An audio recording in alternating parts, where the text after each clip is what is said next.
Hey everybody, we're on to our fifth part of what it could look like to practice a Sabbath as a part of your weekly rhythm.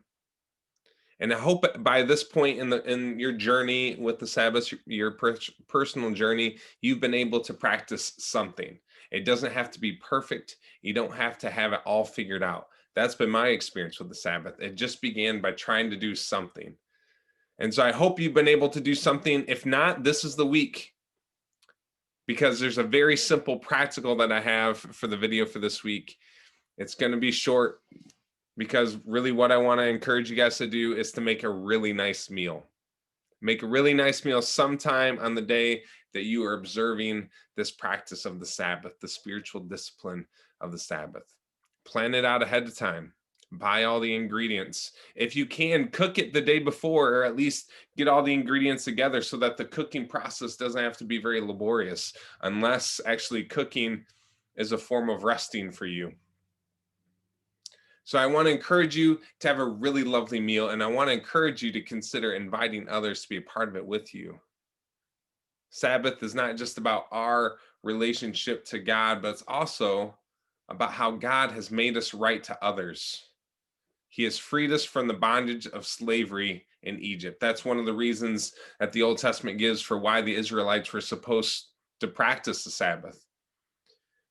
So for us, it's the same thing. He's freed us from the bondage of slavery. He's made us right with people that would be our oppressors, or he's made the oppressors right with those that they would be oppressing, because he's brought peace to relationships. So have a communal feast. And one thing I'd love to encourage you to try as a part of this is to try to imagine God actually being the host for you, being the one serving you. What would that be like? What would that feel like? Maybe even make that a part of your communal feast discussion. What would it feel like to have God actually serving you, passing the biscuits to you, asking you for your drink orders? What would that feel like? So I encourage you to practice it, and maybe even have like some sort of image on the table to remind you of the presence of God in your midst. Something that we've begun doing in our family is we have a candle. It's a simple candle. There's nothing ornate about it, but we'll light it.